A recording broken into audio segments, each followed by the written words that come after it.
The history of this place is shrouded in myths, folklore and legend. Often it becomes difficult to tell what is real and what is imaginary. However, what cannot be disputed is that the fort at Ranthambore is one of the oldest and most famous in India. It is built at ground 1500 feet above the sea level. The fort itself is 500 feet tall, and this rampart is a sheer height of 100 feet. The hillock on which the fort is built is Thumb, and the hill in front is Run, and the deep ravine in between, serving as a natural moat, is Bore, hence the name Ranthambore. It is indeed a unique forest fort.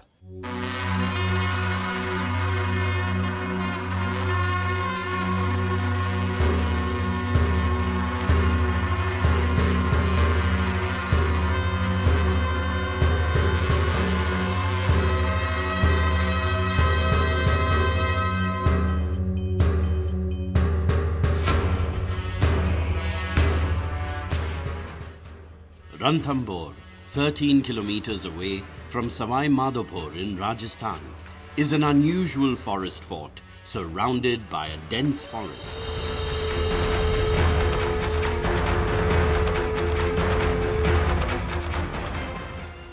The circular ramparts cover a vast area. Thickets of trees, bushes, and undulating terrain keep it very well hidden from the eyes of the enemy.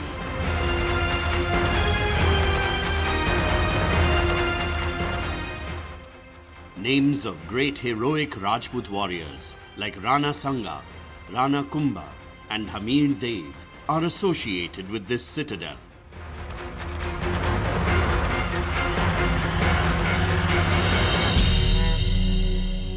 Ranthambore is one of the oldest forts in India. It would be dated along with Kalinjar. It is historically one of the oldest. It predates all the Rajput forts and was, when the first raiders came into India, it was the bastion between India and Central Asia. It was an enormous fort and held its ground to protect the plains of India from the deserts.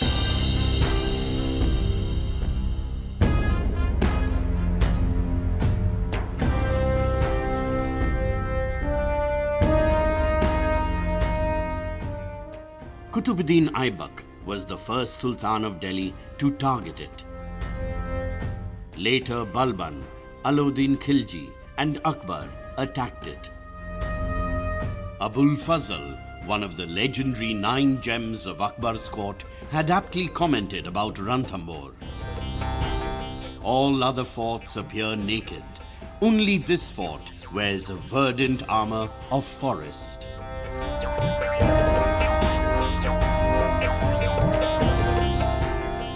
The ballad Hamir Dev Raso sings praise for this fort that held its head high, proudly, for many centuries.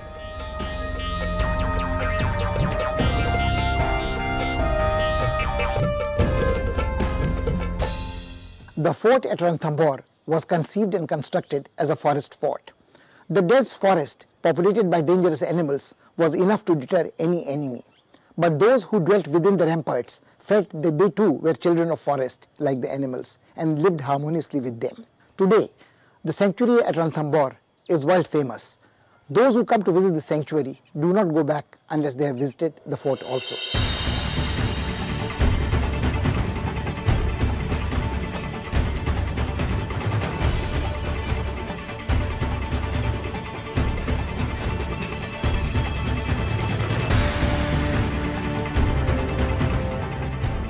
Dense forest provided the fort with its first line of defense.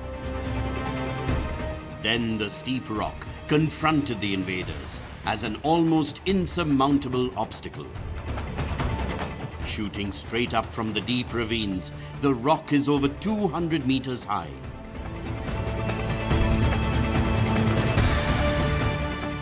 The path winding up the hill is strewn with rocks and is narrow and winding.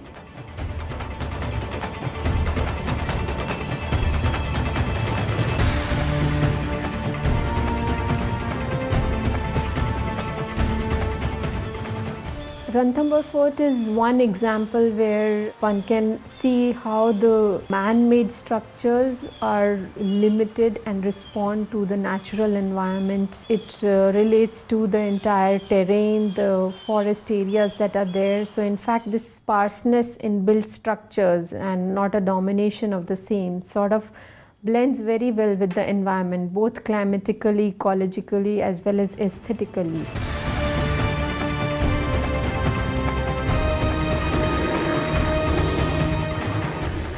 Ranthambore was truly invincible in the pre-artillery age. The ramparts were built on the foundations laid on the very edge of hard rock and gained height dramatically. It wasn't easy to overcome this barrier.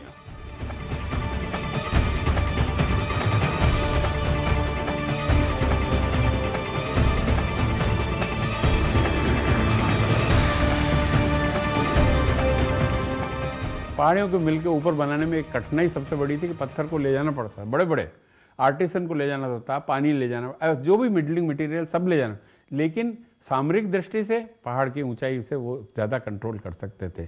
दुर्ग के दरवाजे, एक दरवाजे से defence पे, second line of defence, तीसरे line of defence, उसके ऊपर आते थे और उसके अंदर ये पहाड़ी जो जंगल के पेड़, जीव जंतु हैं, उसमें घुसना आसान काम नहीं था।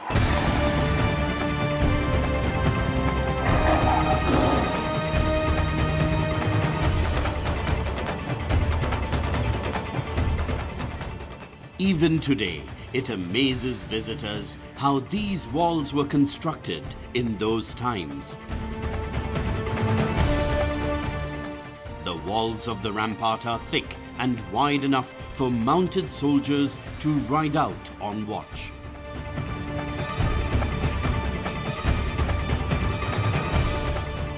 The best defense for the fort at Ranthambore was provided by Mother Nature herself. This was the dense forest surrounding it. But that was not all. The invader, if he somehow crossed this forest, was confronted with 4 difficult passes and 84 deep ravines, which served as natural moats. And if he somehow crossed these, he was confronted yet with man-made barriers. There are massive gates like this with spikes to deter elephants attacking the fort. There were also underground passages and sharp turns at every step. The fort was virtually impregnable, invincible.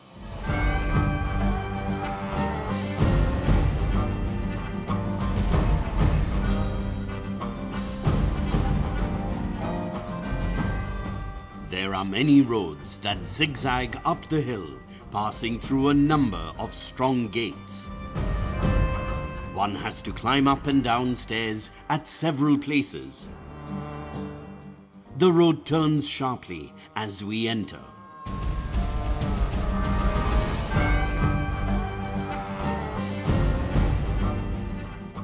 A tower with a platform protects this entrance from where the sentries could scan the horizon.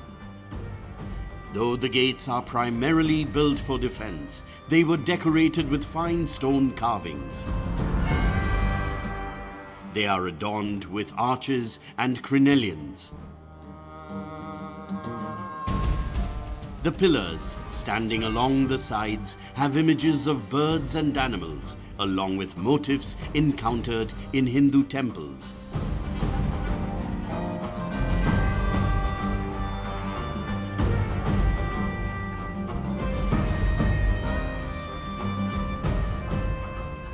This fort, with its ramparts and gates built following the canons of Hindu Vastu Shastra, is considered the best example of pre-Islamic Rajput architecture in India. Ranthambore Fort has elements. Each fort of this kind acquires layers of different times through which it passes. And you can see the various layers which the fort of Ranthambore has acquired. And it has become from a patently military defensive fort to a fort which has incorporated other elements of a fort palace complex, or if I can say a fort palace city complex.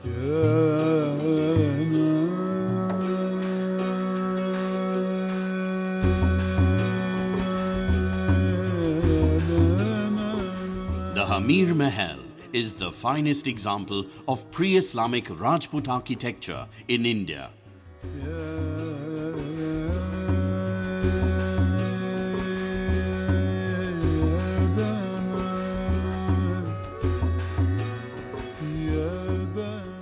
Four stories are built underground and 3 more floors stand above them.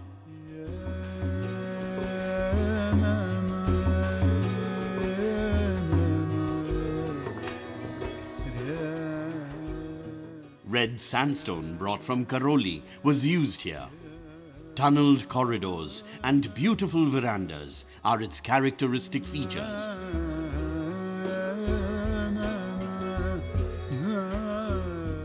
Carved stone pillars and ceilings remind of the ornamentation seen in Hindu temples.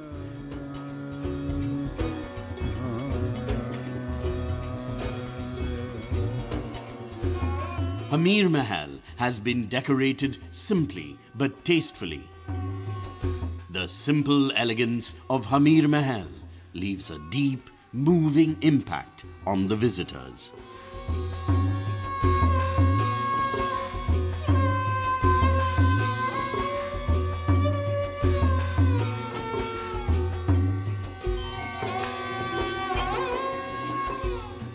Ranthambore was a new, strong, defendable fort which attracted a lot of people, including a lot of people from the old Ajmer Shakambari Empire, that region, who had fled in different directions. Because of the protection offered, the merchants came there, scholars come there, you have shops, you have houses.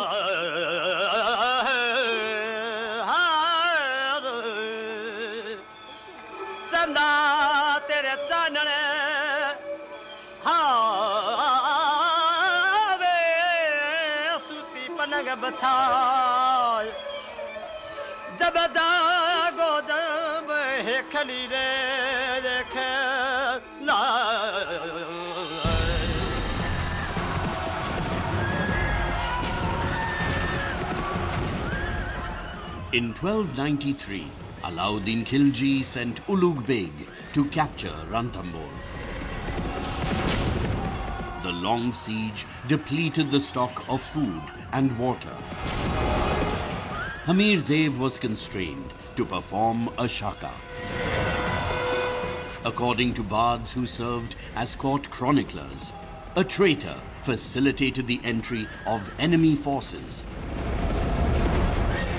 When Amir was engaged in a fierce battle, rumor spread that he was killed. The queens ascended the funeral pyre.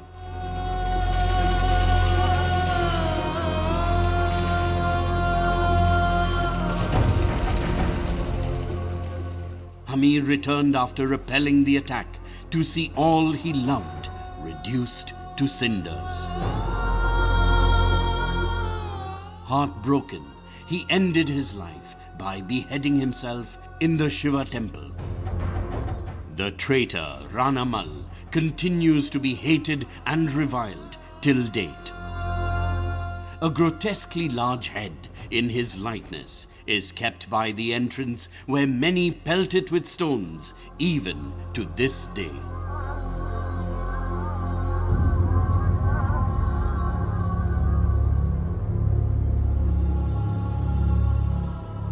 Barely a building stands in these precincts that does not bear the scars of warfare.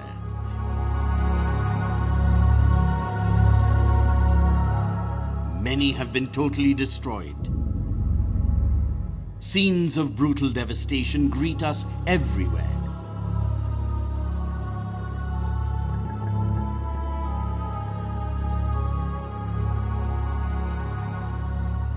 It can be easily imagined what a heavy price was paid by innocent civilians for the ambition and pride of their rulers.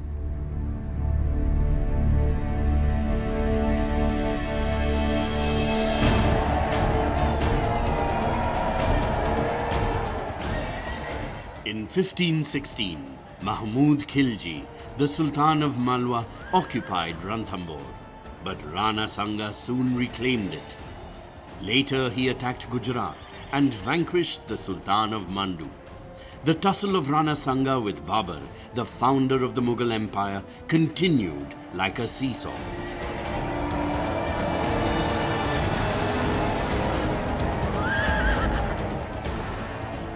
Rana never turned to retreat from the battlefield, nor did he accept defeat, and the long period was punctuated with truces and resumption of hostilities.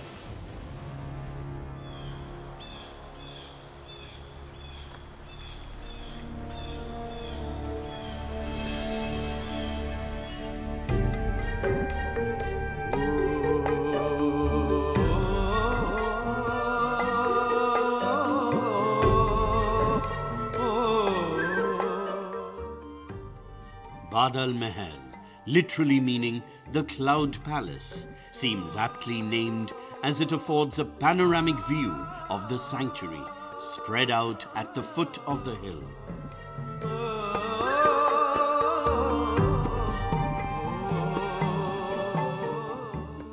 This residential complex was designed in a manner to keep those who used it cool and refreshed at the height of scorching summer.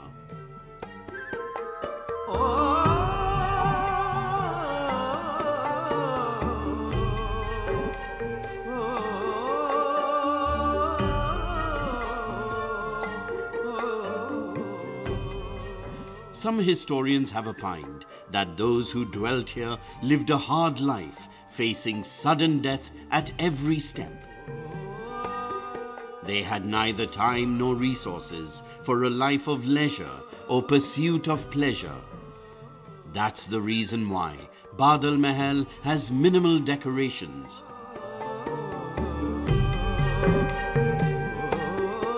Small alcoves are the only adornments on the walls.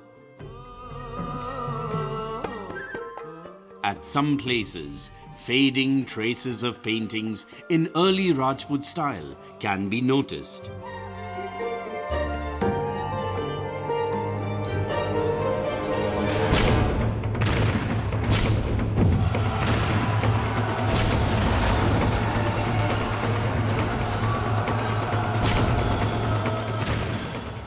Akbar attacked Ranthambore in February 1569.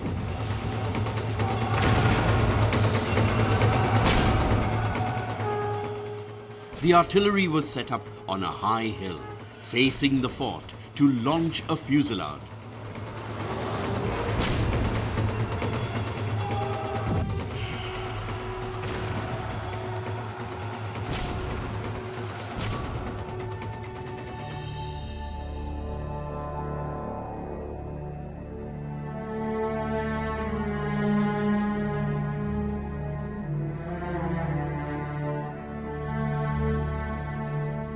Whenever the control over this fort was contested and a battle was fought, people suffered greatly. There was a loss of life and the buildings were damaged. Wherever you look around, you see ruins, ruins of pavilions and palaces. There are temples here within these precincts, Hindu and Jain, as well as dargahs of Sufi saints. People throng in their hundreds even today to pay homage to these.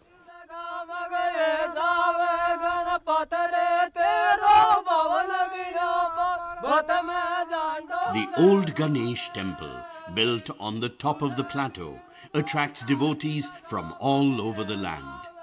It enjoys a reputation that equals that of any other historic structure. People who believe in the fort, and this is the joy of the forts of India, is the legends that go with them, and this one is particularly special because you invite the Ganesh, you send a wedding invitation to the Ganesh Mandir. So it is probably the postman who climbs every day to the Ganesh Mandir is possibly the most overworked postman in India today, because all wedding invitations go for those who believe in it. And this is a temple which has some relationship with blessing marriages.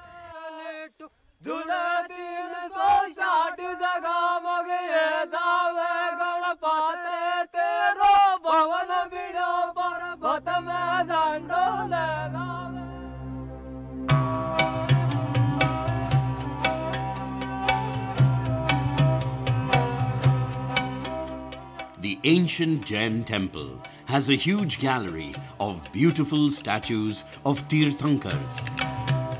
This indicates beyond doubt that in time gone by, this site was considered equally sacred by people professing different faiths and drew those who wished to perform austerities.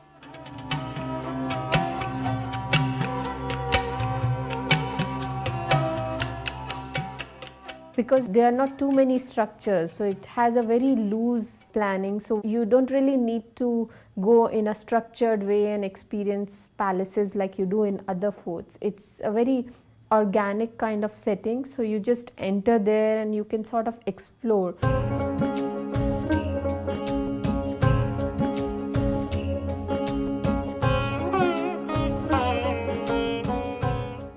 The fort has many large ponds fed by main springs. Padmavati Talab is one of the prominent water bodies. These water tanks provided drinking water for the residents during long sieges.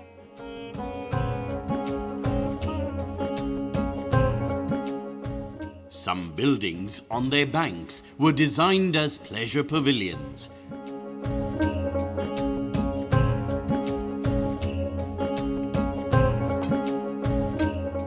This fort is a priceless part of our heritage, and its preservation poses complex challenges.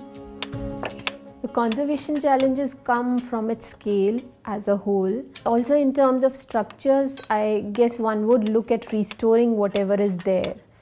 And one of the most important aspects of conservation would be interpretation. And another important conservation challenge would be its natural conservation, which is already there in the surroundings in the forest area. So also looking at the flora and the fauna within the fort. This grand canopy was built by Hamir Rai in memory of his father. It has 32 pillars to indicate that he ruled for as many years. The memorial dedicated to Rana Jai Singh reminds us more of his son, Hamir Dev, standing as a testimony in stone to his valor and love of arts.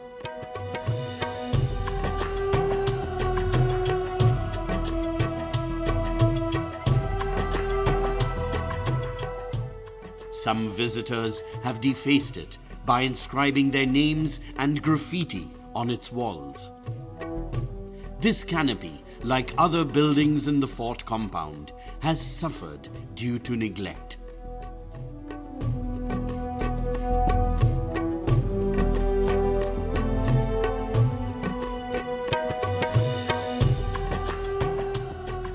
The Grand Fort, sprawling out and merging with surrounding forest, speaks volumes of the grit and determination of those who built it. Never humbled even in defeat, it is a symbol of the indomitable spirit of the Rajput warriors.